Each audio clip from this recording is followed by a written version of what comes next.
The finale for the Penguin has released, and wow.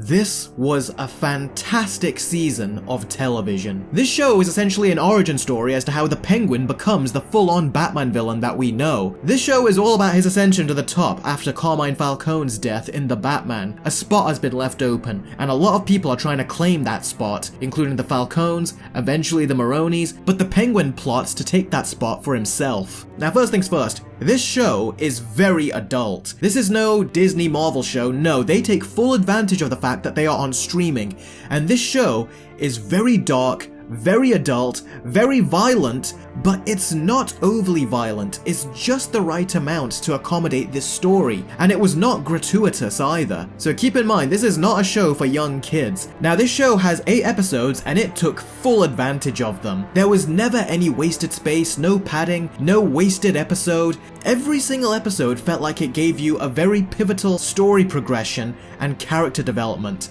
And I was so happy. I don't like usually when they release episodes weekly, but I will say that every single week an episode released, I never felt like I didn't get my money's worth. I actually felt like I got a good amount that episode, and I actually did rewatch each of these episodes after I saw them the first time, and I watched them the second time with my brother. On the second viewing, you really do get so much more out of these episodes. This is like probably one of the only streaming shows, aside from Peacemaker, where I can actually see myself watching it again, and you'll get a lot more out of it from watching it again. There is just so much rewatch value here. I really did love the way they structured these 8 episodes, and everything from the tone, the stories, the subplots that they put in there, it all beautifully accommodated these 8 episodes. And quite frankly, if they wanted to do 10 episodes, I actually wouldn't have minded that, because I was just so invested in the continuing development of this version of Gotham City, and I just wanted to see more and more. That's one thing this show does, especially with this R rating, is that it really shows you why Gotham City needs a Batman. Because there is just so much evil going on here that you feel like that you need a Batman to come in to really scare these villains and to really take them by surprise, because these villains have their fingers in a lot of pies, and that includes the justice system. So for Batman to be out of that justice system coming in, it is pivotal and essential for a city as corrupt as Gotham. And it's very important for that to be relayed in these movies, and the Batman did it, and the Penguin only furthered that. So I thought the world building in this was phenomenally done, and really to show how the gangsters really have run this city through not just the present time, but through generations. The show also managed to really throw you for a loop. Just when you think you've got the whole season pegged as to how it's going to structure its story, you have something like episode 4, where all of a sudden Sophia finds out right at the beginning of the episode that Oz was the one who killed her brother. I thought that was going to be reserved for later in the season, but they actually put it in right in the middle. So let's talk about the man of the people. Let's talk about the Penguin. Now, they changed his name from Oswald Cobblepot to Oswald Cobb in this show, and I really did not mind the name change. It seemed to work. They changed Edward Nygma to Edward Nashton, and it made sense why they did it, so that was not a problem. But what they did do is they, in my opinion, made what I think is like the most memorable interpretation of the Penguin. He is very evil in this show. He starts out very much like he was in the first Batman movie, someone who seems like he's got his hands dirty, clearly, but he was not like a criminal mastermind yet. But as the show goes on, you see him not only ascend to filling the spot of Carmine Falcone, but you also see how he just ramps up and gets more and more evil with each and every single episode. Like at the beginning, he was like a lovable evil bad guy, like he was someone that was very fun to watch, and you were kind of rooting for him because it was fun to see him do all this evil stuff. But by the time you got to the final episode, or in my case the last 2 episodes, his villainy is elevated exponentially, and I just hated him, and I wanted to see Batman knock his teeth out. And it's amazing how the show in the 8 episodes manages to take him from being that lovable bad guy to a despicable bad guy, and you just hate his guts, and you really want to see Batman just beat the ever-living crap out of him. Oz only cares about himself, but he clearly has feelings, and he does understand the feelings that other people have who are in similar situations like him, but at the same time, he's not there for them. He'll make it out like he's there for them. Oz is really good with his mouth, he's very good at giving motivational speeches, he's very good at relating to people, he's very good at winning their trust, but then he will instantly abandon them if it means saving himself, and he will throw them under the bus even if he gives them the most wholesome and heartfelt motivational speeches and talks about trust. And they really do brilliantly manipulate you with this by bringing in Victor, who is essentially his Robin, as a lot of people have called him. And you see how Oz really takes him under his wing, no pun intended, and really is so nice to him, and also trains him as his underling, until the finale, which we will talk about later. But you see a more vulnerable side to Oz through Victor and his mother. Those are the two characters that he is much more open with. And it really does show a more sentimental side of Oz, and that really helps to bring you on his side, only for the show to constantly remind you you shouldn't be on his side because he is a despicable person. And the show just wonderfully rode that line, because you always were with Oz until the show really didn't want you to be with him, and it gradually gave you that information in a way that really did feel natural, organic, and it perfectly suited the story. So Penguin's whole character and how evil he is really does tie in wonderfully to just the whole story and structure of the season. And there's many times where you really do see how he enjoys his evil actions, and he's just soaking it in and is very happy with it. And for me, the opening sequence of episode 7 is where I turned on Oz and I was like, I hate him. And then in episode 8, they somehow made you hate him even more, and none of it felt forced, it all felt earned. The Penguin's arc in this was so wonderfully done, and it really does build him up to becoming the villain that goes up against Batman, and I thought it was just superbly done. So in terms of servicing the Penguin in this show, they did a phenomenal job. But it's not just all about the Penguin, believe it or not. The show is about him, but there's also a ton of other characters in here that are all equally so memorable. The big character that everyone has been talking about besides the Penguin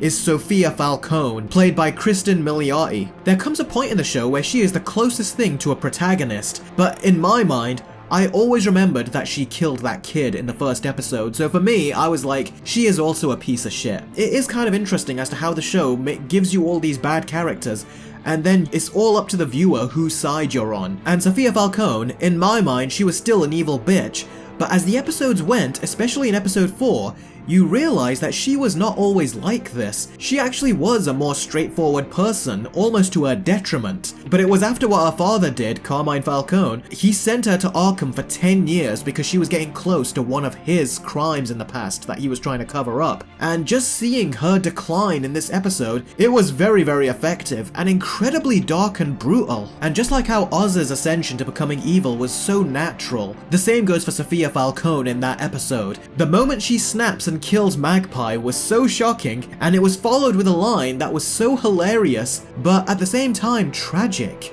Colin Farrell and Kristen Milioti really did a phenomenal performance in this show. People are talking about them winning Emmys, and I would say they deserve to win all the awards. Just the slight movements that Kristen Milioti does with her eyes, and how she gives these deadpan looks, you can just feel that she's unstable and that there's a lot of like messed up stuff going on in that head of hers. But much like what we see with the Penguin, she's not 100% pure evil all the time. She's still emotionally sensitive, even more so than Oz. There is especially a scene with her niece where you see that, and it was really well done. That being said, she's not as far gone as the Penguin. The Penguin is still on a whole other level of villainy. The two are very different kind of villains, and again, the show does a phenomenal job at illustrating that, and it gives them such rich character development. It made the two of these characters just absolutely engrossing to watch, and I couldn't take my eyes off of them. And I predicted what happened to her at the end. I predicted that either Penguin kills her or sends her back to Arkham, and that's exactly what he does. And for all the praise that Colin Farrell and Kristen Milioti are getting, I would say that Ramsey also deserves praise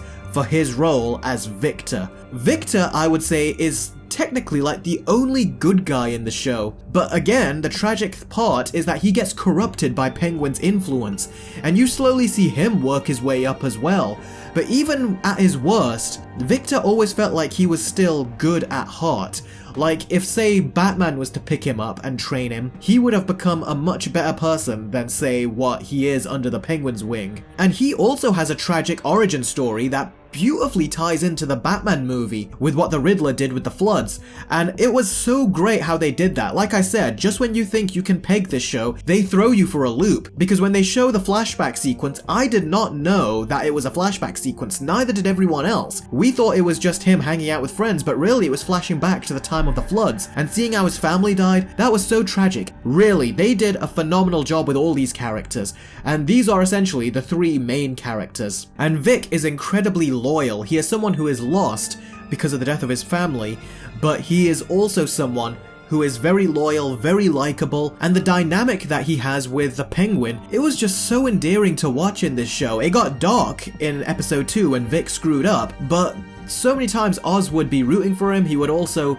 trust him, and then he would say that you did such a great job, and he's excited about it, and he goes, you and me, we're both gonna go to the top, they're gonna remember our names, all this stuff. And then there's even a point where Victor had to kill someone. He had to kill essentially his first victim, and the way it was done, it was understandable because the person that he killed was also a bad guy, but the way Victor handles it, and the way the Penguin, just like a father essentially in that moment, hugs him and gives him these comforting words, or what Penguin sees as comforting words. Seriously, the chemistry between these two, the dynamic between these two was so freaking good, which made the end all the more tragic. Like I said, Oz was like a mentor, a brother, but then became a father to Vic, and after all the talk and kindness that Oz was giving him, the finale made me realize that the writers knew what they were doing during these scenes. They were dragging us along, because when Oz kills him, for no other reason than not wanting to have people he cares about as a liability, as a weakness for himself, that was stone cold, and he killed Victor just because he saw Victor as a weakness for himself. So he got rid of him there and then, and there you go. He's now basically the Penguin. He's ascended to a whole other level of villainy that the Penguin was not at the beginning of this show, or even in the Batman. In my opinion, I don't think that the Penguin was deliberately dragging Vic along this whole way. I think that the Penguin genuinely did believe that it was going to be those two that are going to go to the top. But as he developed, and like I said, as he got more and more evil as the season went on, and as Vic came out with that really smart idea to have all the underlings of the other mobsters to rise up and kill their own mentors, I think all of that, as well as the fact that Vic was a weakness to Penguin, it really made the Penguin think, yeah, I need to kill him before he tries to kill me in the future. All this stuff I feel like was stuff that ultimately made the Penguin kill Victor, and it was so tragic. But I was not shocked when it happened. There are people out there that were so shocked. There are some people comparing his death to the Red Wedding in Game of Thrones, but I was not shocked, because that was a question that I was asking from the very beginning of the show. I was thinking, is he going to kill Victor? Is Victor truly safe? And it was episode 7 where you see that the Penguin killed his brothers at a young age, where I was like, alright, if he killed his brothers, then no one is safe at that point. Probably the only person who is safe is his mother. But I knew that Victor wouldn't be, and what do you know, he wasn't. So Vic was also a great character, and I really think the actor that played him is really deserving of so much praise as well. And now we had plenty of other characters too. We had Frances, who was the Penguin's mother, and I thought at the beginning that she was going to be a very stock character, you know, the overbearing mother who talks down to her son and all that kind of stuff. And in the early episodes, I thought her scenes were good, but they were the only scenes that I thought kind of dragged. It's where the show did slow down. But the later episodes really fleshed her out and gave her an interesting backstory, and it really shows that she knew who the Penguin was this whole time. She knew what her son was like, and I thought the writing was so good. Whenever there were moments where you thought, how would this be done? Because I was thinking, what if she knew? But how would she know? And then when she brings out the torches, the flashlights that her sons used to essentially play hide and seek, I was like, wow, that is such a smart way that she came to that realization that Oz killed his own brothers. And the show had several moments like that. I mean, in the first episode, when Penguin frames the Maronis for killing Sophia's brother, Alberto Falcone, and he gives that ring to Salvatore Maroni, I was like, yeah, but you do know that Salvatore Maroni can just tell the Falcones that Oz gave me this ring, I didn't do it. And that's what I was thinking after watching the first episode. But then in the opening of the second episode, they addressed that. So I was like, wow, when at first what I thought was a plot hole ended up being something that was addressed. And the reason I thought that is because a lot of these MCU spin-off shows I've been watching, they have countless details like that are plot holes. But The Penguin, it threw me for a loop because I thought it was going to have the same shortcomings as some of those MCU shows, but it didn't. Everything felt so meticulously crafted with this show, and it was just so well done. Even characters like Francis and even the rest of the mob, they were so well written. And I even love how they brought back characters like Carmine Falcone, and they actually gave him some scenes this time, because in the first Batman movie we didn't really truly get to see a lot of his villainy. We saw a little bit, but you know, there's a lot of stuff in his past that was hinted at that he's a bad guy, but we didn't get to see any of it. Here we got to see it, and we got to find out that he killed his own wife, he killed a lot of these other women as well, which we also were clued into in the Batman movie, and he also essentially, you could say, sentenced his own daughter to death by sending her to Arkham. And even the Penguin was shocked by that kind of like dark thing that he did to his own daughter. So again, that was so good. Although it was a shame that John Turturro did not come back to play the character. Apparently he was asked, but he said no to it because this show had a lot of violence towards women. Even though the Batman movie, I would say, had the same violence towards women, I don't really get what his problem was with his character, because his character had already committed atrocities towards women in the Batman. Here, it felt like it was just very in character for him, so I don't know why this was the point of no return for him. Makes no sense. It was a shame, because I thought the replacement actor they got, Mark Strong, I thought he did a great job, but it just didn't feel as special to not have the original actor playing the role. That would have been so much cooler to me. Now, of course, we've had all those characters, but we also have the Falcone family and the Maroni family. And again, these characters are all so memorable, wonderfully cast. Carmine Falcone was really scary in this show. They actually really showed his deep, dark villainy and how corrupt he was as a person, that he would even throw one of his own under the bus. And that was in perfect stark contrast to the Maronis, who normally valued their own, as opposed to the Falcones, who didn't care about their own. And Arkham Asylum is the scariest we have seen it in this show. I mean, having corrupt doctors who will give you electric shock therapy, that was so haunting. It really was. It felt like an innocent person was in Arkham Asylum, and that is just a scary idea, and this show really showed you how scary it really is. Now, Salvatore Maroni appeared in this show, which was really interesting because he was referenced in the Batman, and him and Carmine Falcone are like the two big mobsters, so I expected a lot from Salvatore Maroni, and I like the actor they got to play him, Mr. Krabs himself, Clancy Brown. I thought he did a great job playing the character, and I like how they were presenting him. But I did have some problems here, which we will discuss in the bad segment in a second. Now, there are returning characters from the Batman. First, we have that corrupt cop, who I was wondering after the Batman, I was like, what happened to him? Because clearly he was very corrupt, and I was surprised that the movie didn't really delve into him. Now, he is shown in this The Penguin show, and seeing as The Penguin takes place after the Batman, I'm surprised he's still on the police force. I'm surprised that he's not been rounded up and arrested himself. And speaking of which, we do get Bella Royale, who is the mayor, and we do see her in this for a little bit, which is good, and they even talk about her. Penguin even hints at meeting Bella Royale eventually, meaning that she's gonna have to play by his rules. And that is so scary to see what she's gonna have to do to kind of like navigate that down the line. Or if they maybe even kill her, maybe the Penguin wants to become the mayor, who knows what happens. But I really did like that they brought these returning characters in, and what was so great about bringing in characters like Bella Royale, and even that corrupt cop, is that they drop hints for the world building that is going to be happening in the Batman Part 2, as they talk about new legislations that she is going to be putting in place now that she's mayor, including rounding up corrupt cops and stuff. That is really good, like, world building extensions they're putting in there that is teasing what's going to happen in the Batman Part 2, and I could take all the clues and hints I can for the Batman Part 2 as I can at this point, because that movie is so far away, practically 2 years at this point, or just under 2 years. Now, it wasn't all great. I did think there were some problems with this show. The first problem for me was the amount of conveniences for Oz. He just had so many easy getaways, even when people were shooting at him, and I felt like there were a lot of narrative shortcuts in this way. A big one for me was that very disappointing battle between the Penguin and Maroni. I thought that was a great episode the way they were doing it. Everything was all set up perfectly, but the problem was Maroni had a heart attack and then just died. I was like, how the heck is that supposed to happen? Because this show, like I said, it's so strategic in the way that it hints and clues you into everything. But this whole heart attack came out of nowhere. I think one character mentions it to him earlier, like, be careful of your heart or something, in like earlier on in the episode, but that was it. It came so out of nowhere, and it felt so anticlimactic. Again, it felt very convenient, like the writers are just conveniently allowing Oz to win, but it didn't feel like an accomplishment taking Maroni down, and him dying the way he did, It really did feel like it diluted his character and it made me think less of him. Even in the Batman, I'm like, seriously, this is the guy that they keep talking about and he gets taken out just like that?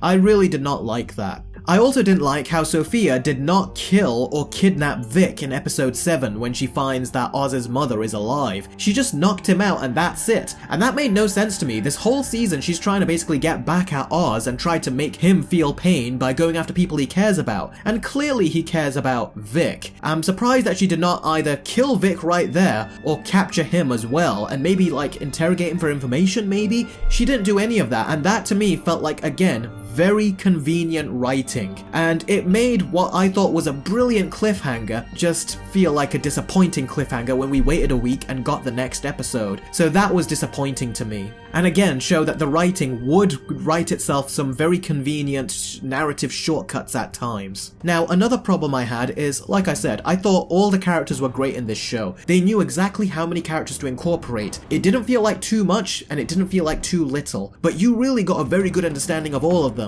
Except for Sophia's Dr. Julian, who was at Arkham. I like that he felt sorry for her in Arkham Asylum, but I did not like how he was trying to then join her, and it really felt like he just wanted to get into her pants, essentially. It felt like he liked her, and that was the only reason that he was trying to join in on all this stuff. I didn't really get if he was like truly a corrupt person himself. Because yeah, he liked her in Arkham Asylum, but at the same time it did feel like he was disturbed by seeing all of this stuff going on, like how she was getting tortured. So I was like, I don't really know this guy, where his allegiance lands. It really did feel like he just liked her and that was the only reason he was going along with it, so he was essentially the ultimate simp. So I did not like him. He was the only character consistently throughout where I was like, okay, what is your deal, dude? So essentially, those are all the problems that I can think of with this show.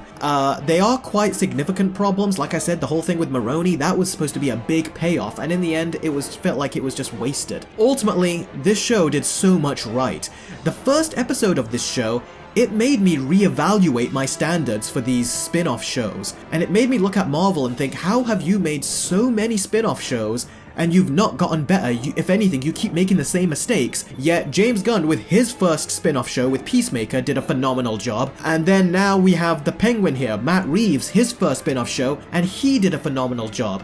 There are not many of these DC spin-off shows, but they really are prioritizing quality over quantity, something that Marvel say they're going to do, but they just don't seem to be doing it. They just keep giving out more shows. Meanwhile, The Penguin, this show felt like it was so sharp and meticulously crafted, not only with the production and everything, and even the great soundtrack and music, but also with the writing. Every script felt so tightly written, it felt so sharp with its dialogue. It really did feel like this show was made by professionals. When you see those shows like She-Hulk and Agatha All Along and all these other shows, they don't feel like TV shows as much as they feel like movie scripts that have been padded out to fit multiple episodes of a TV show. And those TV shows also are very short. You can have 6 episodes, 9 episodes, they ultimately equate to about 3 to 3.5 hours, maybe 4, but they are essentially stories that you can condense and cut out all the fat and write into a movie script. The Penguin, however, cannot be done in a movie. It took full advantage of the fact that it was a TV show, and it really fleshed out this world, it fleshed out these characters, it fleshed out Oz as a character, it created these new characters who, in episode 1, I felt like I knew them so well. Far more than I do these newer characters that we see in multiple episodes of a Marvel show. Yet we only had 1 episode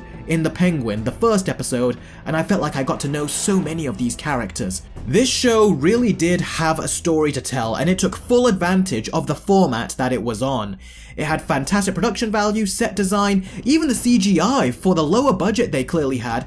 They did a great job at utilizing it to make the world of Gotham really feel like it did in the movie, because in the movie they used CGI to like expand on the practical locations they shot at, so Gotham would seem more like a living, breathing city. And they did a phenomenal job with that in the movie, and they managed to bring that over into the show. Such great production value with what seems like a low budget. And the show always looked like a movie to me. And the fact that these episodes were an hour long each, so you essentially got an 8-hour long season of the Penguin is exactly what I wanted with stuff like WandaVision, Falcon and the Winter Soldier, and all these other countless shows, but they are like 20 to 30 minutes if you take out the credits, 35 minutes at most. This show, each episode was an hour each. If anything, it went over an hour at times. So seriously, there was no wasted episodes, it was dark and adult, had near fantastic writing, and it further proves why Gotham needs a Batman to clean it up. When the show was over, I was going to give it a high 8 or a low 9, but ultimately, now that I'm reflecting on the show, it really did tick so many boxes for me, and it was just a high quality show. This is the kind of shows that I expected from the likes of WandaVision and Falcon and the Winter Soldier at the beginning, but we didn't get that with them, and I was disappointed. But DC have essentially come in and did what we thought the Marvel shows were going to do, because they were on streaming, there's less limitations, they can go darker, they can go longer, they can go more in depth, but they took advantage of none of that. But meanwhile, the Penguin took full advantage of that and gave us an 8-hour long season that did not even feel like 8 hours long. So they did a phenomenal job, an absolutely wonderful job. So with all that in mind, my final score for the Penguin is a 9 out of 10. The problems I had took the score down, but seriously, this was a phenomenal show and I absolutely did love it. And it really makes me want to see more of the Penguin in the Batman Part 2. There's so many rumors going on as to what the Batman Part 2 could be, but man, if they use this as a transition to say that the Penguin is the main villain in the Batman Part 2, I so would have been on board with that. This is the perfect way of expanding the world and creating a great spin-off for a movie. They did a phenomenal job, they really did. It makes me want to see the next Batman movie even more. And just like with Peacemaker, this is a show that I can imagine re-watching. Now, some people are saying, is this the best live-action superhero show? That's what people are talking about. I would not say so. I think that the best live-action show, in my opinion, was Netflix's Daredevil Season 3. That was not the MCU's Daredevil, so that's why I'm going to keep an eye on that Daredevil Born Again, but Netflix's Daredevil Season 3, to me, is still my favorite live-action superhero show. And I think they did that in a way which was more complete. Also because you had a superhero in there, it felt like they could do more with it. But the fact that it didn't have Batman in there and it didn't have all these other, like, you know, bigger characters in there like Gordon and things, or Catwoman, they did a phenomenal job writing with what they had. And I hope the show really does catch on. If you've not seen it, really, you should go watch it. It is a phenomenal show, and definitely my favorite show of the year so far. So those are my thoughts on The Penguin. It was a great season of television and I absolutely loved it. Comment below with your thoughts as to what you thought of The Penguin. Did you love it? Did you think it could have been better? Did you like the finale? What did you think of the whole show overall? Be sure to let me know. Thank you very much everyone for watching, and I'll catch all of you very soon. Take care.